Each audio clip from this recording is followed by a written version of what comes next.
Hi guys, welcome to Via Physio. So, இன்னைக்கு எதை பத்தி பார்க்கலாம் அப்படின்னா எக்ஸசைஸ். ஸோ இன்னைக்கு எந்த எக்ஸசைஸ்னா வால் ஸ்லைட்ஸ்.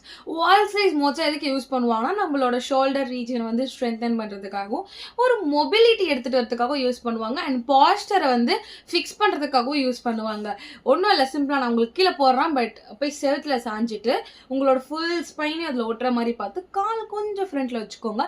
வச்சுட்டு கையை வந்து அப் அண்ட் டவுன் சிம்பிள். இந்த ரெப்படேஷன்ஸ் நான் முன்னாடியே சொன்ன மாதிரி depends upon you. 15 times 20 times 30 times உங்களால் எவ்வளோ முடியுதோ பண்ணுங்க. அண்ட் ரொம்ப ஸ்ட்ரெயின் பண்ணிக்காதீங்க. அண்ட் இது பண்ணால் ரொம்ப சரியாயிடுமா இல்லை, இதெல்லாம் வந்து ஒரு ப்ரிவென்ஷன், ஒரு காஷன். இதெல்லாம் பண்ணீங்கன்னா கொஞ்சம் சப்போர்ட் பண்ணும்.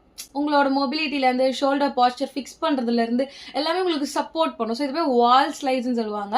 ஸோ வாலில் போய் சாஞ்சிட்டு மேலே அப் அண்ட் டவுன். நான் உங்களுக்கு ஃபோட்டோஸ் அட்டாச் பண்ணுறேன். ஓகே, ஸோ இது மொபிலிட்டிலேருந்து உங்கள் அப்பர் பேக்லேருந்து உங்கள் பாஸ்டர்லேருந்து உங்கள் ஷோல்டர் பாஸ்டர்லேருந்து எல்லாமே உங்களுக்கு கொஞ்சம் இது ரெடி பண்ணி கொடுக்கும். Okay, so try it.